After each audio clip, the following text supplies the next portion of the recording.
Possible नहीं है तो मुझे इसका रिजल्टेंट निकालना पड़ेगा, ई रिजल्टेंट। तो ई रिजल्टेंट का फॉर्मूला आप लोग 11th क्लास में पढ़ चुके हो, ई बी का स्क्वायर ई सी का square twice of E B E C cos 120। Any doubt? पक्का? कोई डाउट है तो बताइए। नहीं है?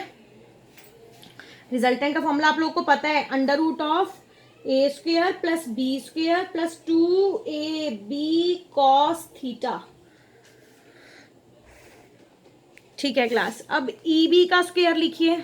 ई बी होता क्या है अभी बता के हट। ई बी का फॉर्मूला क्या होगा, के क्यू क्या है यहाँ प्लस क्यू, लेकिन मैंने कहा आप साइन मेंशन नहीं करोगे जब तक वो वेक्टर फॉर्म नहीं बोल रहा, तो साइन नहीं मेंशन करना, प्लस क्यू माइनस क्यू।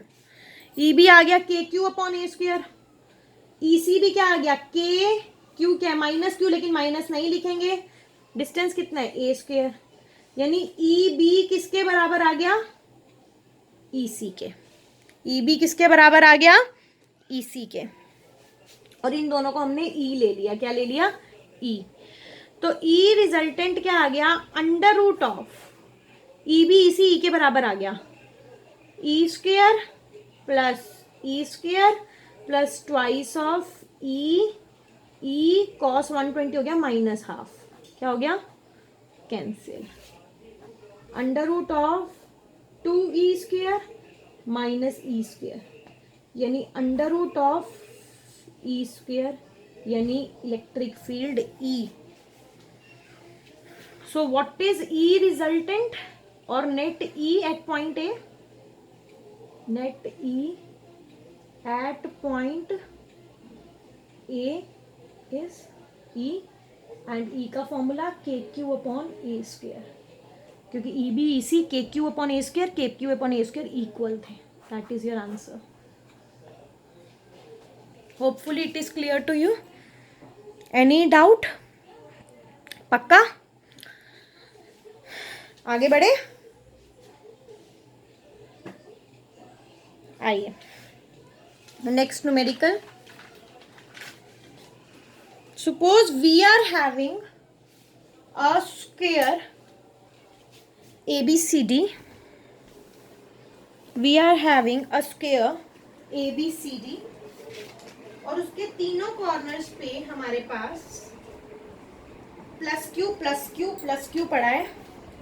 ए पे भी प्लस क्यू, बी पे भी प्लस क्यू, डी पे भी प्लस क्यू, और हमें सी पॉइंट पे निकालना है। कहाँ निकालना है, ई एट सी।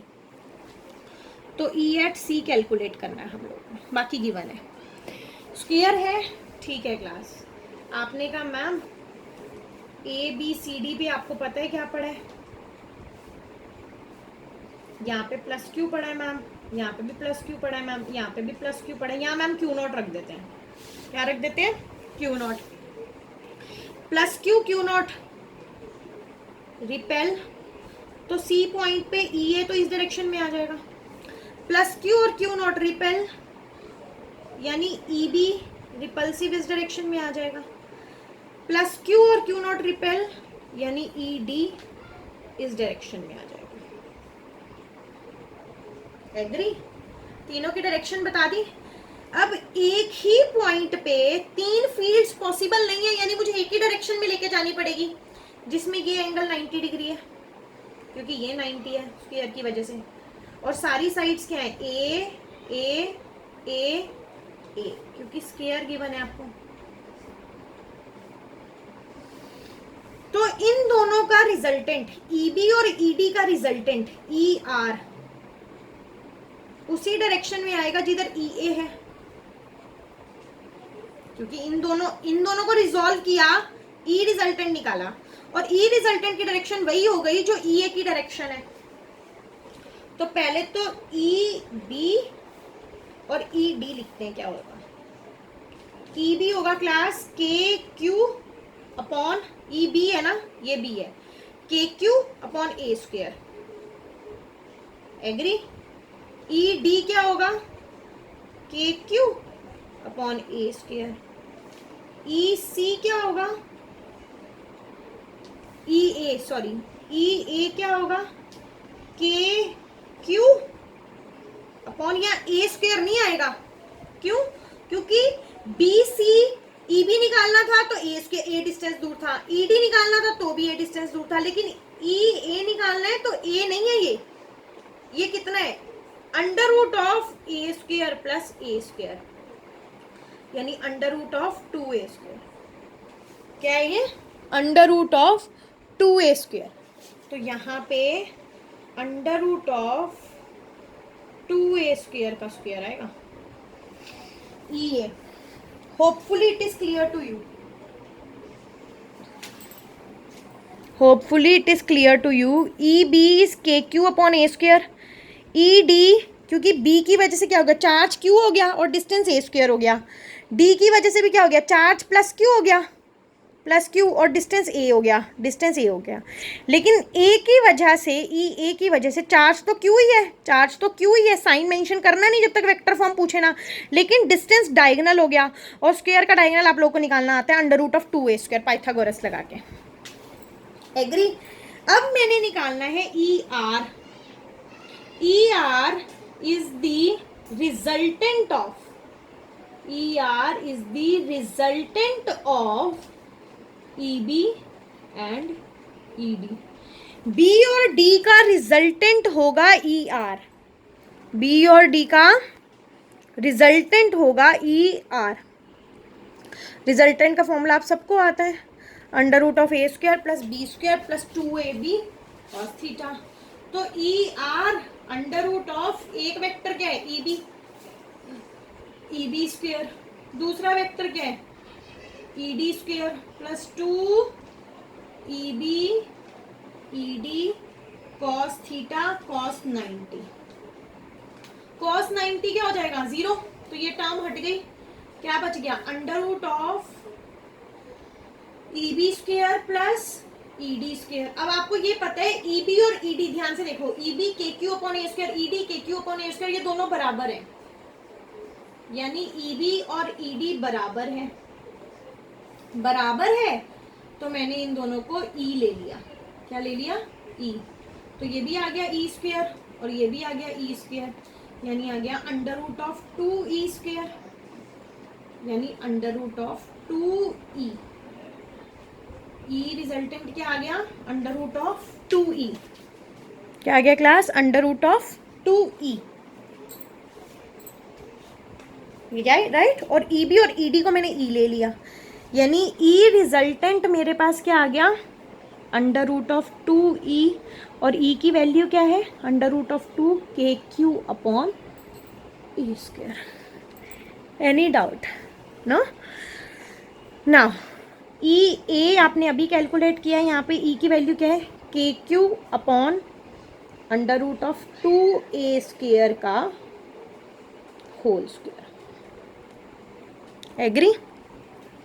नाउ अब हमें निकालना है E net at C, C point पे, क्योंकि ई आर और ई ए दोनों की डायरेक्शन सेम है, तो ये इनका वेक्टर सम होगा, ई आर और ई ए का वेक्टर सम होगा, बिकॉज क्यों होगा, क्योंकि E R and E A are in same direction.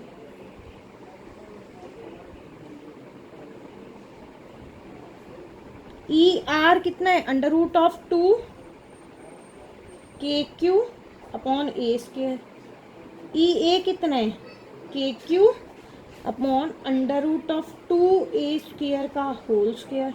What is the answer, under root of 2 K Q upon A square plus K Q upon, under root हट जाएगा square में, 2a square, K Q upon A square common, what left, under root 2 plus 1 upon 2, so E net किस पे, eight C, ये answer क्या आ गया, K Q upon A square 2 root 2, LCM ले लिया, +1/2. That is your right answer at point C. Any doubt here? You can ask. If there is any doubt, you can ask freely, class. बढ़े आगे, आइए last question of today's class. मुझे पता है, but electric field का concept खत्म करना है हमने, क्योंकि अगली क्लास में हम लोगों ने ग्राफ्स करने इलेक्ट्रिक फील्ड के. तो क्लास थोड़ी सी लंबी है आज की, बट आपको ये टॉपिक खत्म करना है. Anyhow electric field in a single class. Now you are having two charges +q and +4q are kept L distance apart. इन दोनों चार्जेस को कितने डिस्टेंस दूर रखा? L distance. Where the E vector due to the whole system will be 0. यानी इस line joining पे, on the line joining the two charges, यानी इन दोनों चार्जेस को जो लाइन ज्वाइन कर रही है, जब ये दोनों चार्जेस L डिस्टेंस अपार्ट पड़े हैं, तो इन दोनों चार्जेस की लाइन ज्वाइनिंग पे कहाँ पे क्या जीरो होगा? Electric field due to whole system will be 0. यानी इस लाइन पे कहाँ पे इलेक्ट्रिक फील्ड 0 होगा? मैंने कहा बच्चा अब इस लाइन पे कहीं पे भी 0 हो सकता है. देखो, मान लिया इधर, मान लिया पॉइंट P1, बीच में कहीं पे मान लिया पॉइंट P2, और कहीं इधर मान लिया पॉइंट P3. ठीक है, बीच में कहीं पॉइंट P1 ले लिया, लेफ्ट में P1, राइट में P2, और राइट में P3, और बिटवीन में P2. अब मैंने आपको कहा बेटा जहां पे इलेक्ट्रिक फील्ड निकालनी है वहां पे टेस्ट चार्ज रखो. आपने कहा ठीक है मैम, P1 पे टेस्ट चार्ज रखते हैं Q0. क्या रखते हैं? टेस्ट चार्ज Q0, जो ऑलवेज पॉजिटिव होता है. क्या होता है? Always positive. अब आपने कहा मैम ये प्लस है और ये भी प्लस है, प्लस और प्लस रिपेल. तो यानी ये वाला चार्ज इस वाले चार्ज को क्या करना चाहिए? रिपेल करना चाहिए. ये वाला चार्ज इस वाले चार्ज को रिपेल करना चाहिए. यानी इस चार्ज पे लगने वाली फील्ड इसकी वजह से रिपल्सिव होगी, यानी E1 इधर आएगी इसकी वजह से. और ये भी प्लस है, ये भी प्लस है, यानी इस पॉइंट पे पड़े चार्ज Q0 पे लगने वाली फील्ड इस चार्ज की वजह से भी रिपल्सिव होगी, यानी E2 भी इधर होगी. E1 तो इधर है ही, E2 भी इधर होगी. तो यानी E1 और E2 दोनों सेम डायरेक्शन में आ गई, और सेम डायरेक्शन में आ गई तो ऐड होंगी. ऐड होंगी तो कैंसिल हो नहीं सकती, 0 हो नहीं सकती. So point P1, at point P1 electric field can not be 0 because at this point both E1 vector and E2 vector are acting in same direction, that is towards left,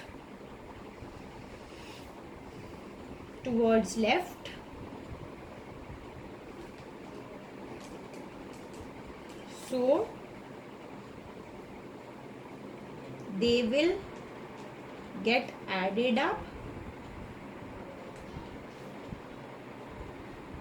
So net electric field cannot be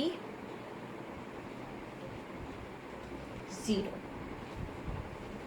अब यही चीज अगर आप बीच P3 पे रखिए. चलिए यहाँ पे टेस्ट चार्ज रखा Q0, क्योंकि मैंने आपको बताया बेटा जहां पे भी फील्ड निकालनी है, वहां पे टेस्ट चार्ज रखो.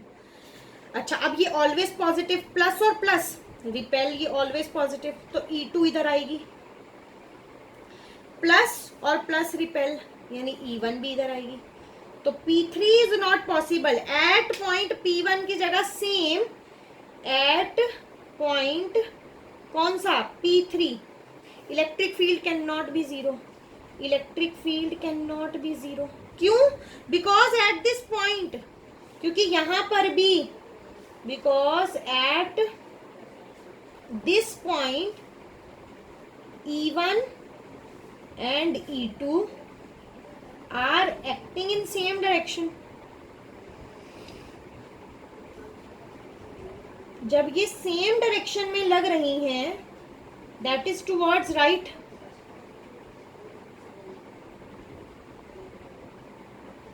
किस तरफ लग रही है? राइट की तरफ.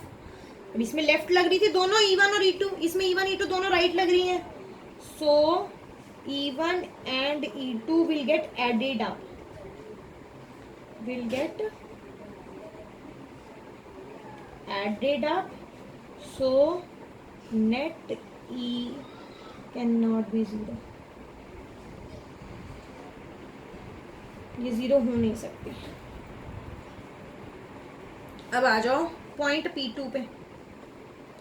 अब अगर आप यहाँ टेस्ट चार्ज रखते हो P2 पे, तो देखो यहाँ पे अगर मैंने Q0 रखा तो प्लस और प्लस रिपेल, यानी इसकी वजह से E1 तो इधर लगेगी और Q0 और प्लस 4Q ये इसको रिपेल करेगा, लेकिन क्योंकि इसके लिए अट्रैक्शन होगी ना इधर, इसके लिए रिपल्शन तो इधर है, तो E2 यहाँ होगी. एग्री? तो दोनों E1 और E2 अपोजिट हो गई. जब अपोजिट हो गई तो नेट सम कैंसिल होगा, कैंसिल होगा तो 0 की पॉसिबिलिटी है. So point P2, so at point P2 both E1 and E2 are in opposite direction.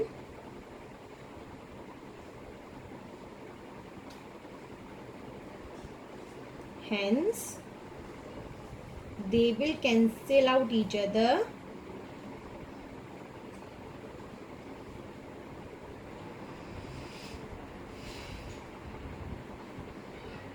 and if both E1 and E2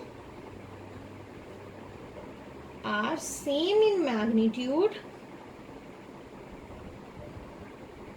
तो अगर इन दोनों का मैग्नीट्यूड सेम हो जाए, यानी जितना E1 का है उतना ही E2 का हो जाए, यानी जितना E1 उधर लग रहा है उतना ही E2 इधर लगे, तो नेट E क्या हो जाएगी? 0. क्योंकि सपोज कोई आपको इधर खींच रहा है 4 से, कोई आपको इधर भी खींच रहा है 4 से, दोनों तरफ आप 4 से खींच रहे हो तो नेट 0 लगेगा ना, क्योंकि आप दोनों तरफ ही नहीं मूव करोगे. वो वाला 4 और ये वाला 4 दोनों एक दूसरे को कैंसिल कर देंगे, तो नेट E क्या हो गई? 0. So point P2 is at point P2 net field can be 0. Point P2 पे फील्ड 0 हो सकता है, लेकिन पॉइंट P2 पे फील्ड कब 0 होगा? जब E1 और E2 दोनों मैग्नीट्यूड में सेम होंगे. E1 की वैल्यू KQ, क्योंकि E1 इसकी वजह से है ना, प्लस Q की वजह से, प्लस साइन लेना नहीं.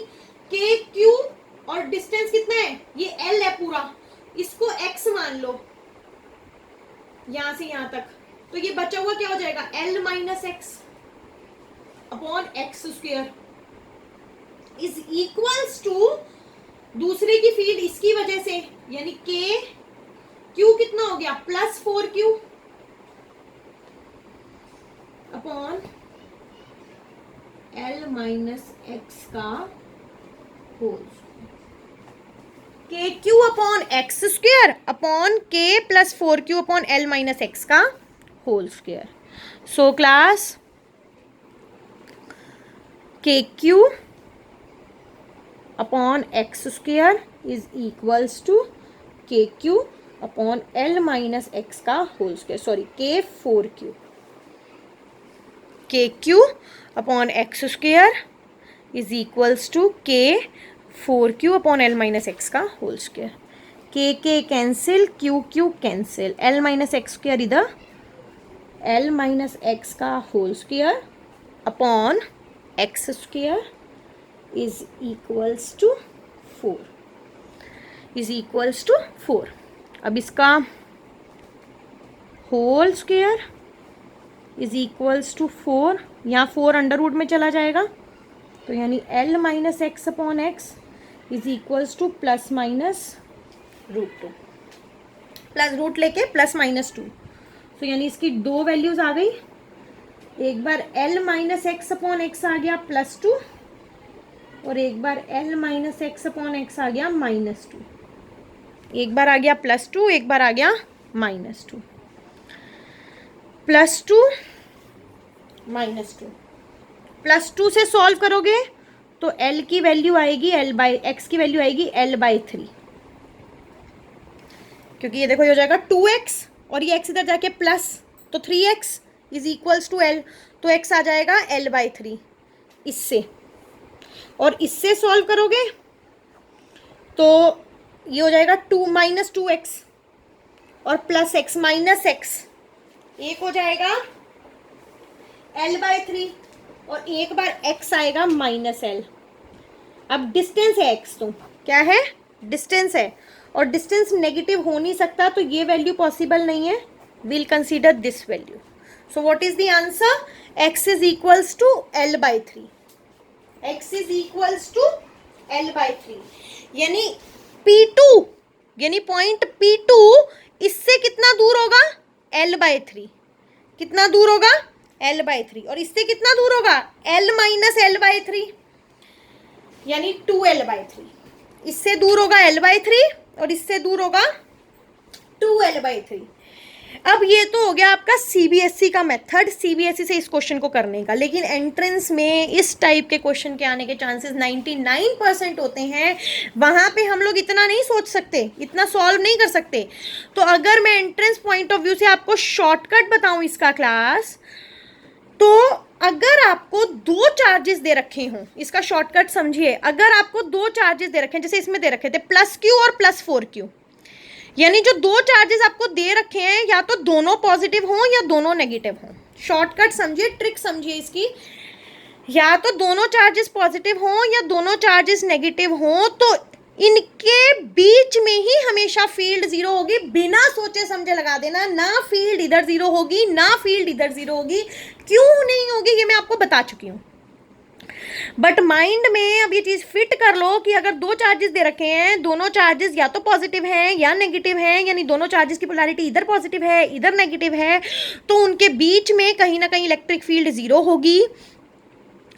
और वो जो 0 होगी ना, वो नियर द स्मॉलर चार्ज होगी, यानी ये पॉइंट P2 जो आपने निकाला ना, ये किसके पास होगा, छोटे वाले के, और इन दोनों में से छोटा कौन सा है, +q, L/3 आया ना, यानी इसके पास है और इससे दूर है। तो ये फैक्ट है, ये एक प्रूव्ड फैक्ट है कि अगर 2 चार्जेस जिनकी पोलैरिटी सेम है, चाहे पॉजिटिव चाहे नेगेटिव, तो इलेक्ट्रिक फील्ड 0 होगी इन दोनों चार्जेस के बीच में, बट वो 0 कहाँ होगी, near to the smaller charge. और अगर आपने इसका आंसर भी, यानी इसको इतना कैलकुलेट करने की जरूरत नहीं है, इसका भी शॉर्टकट है। आइए क्लास, ये फॉर्मूला लर्न कीजिए, x is equals to √Q1 divided by √Q2 plus √Q1 is to L।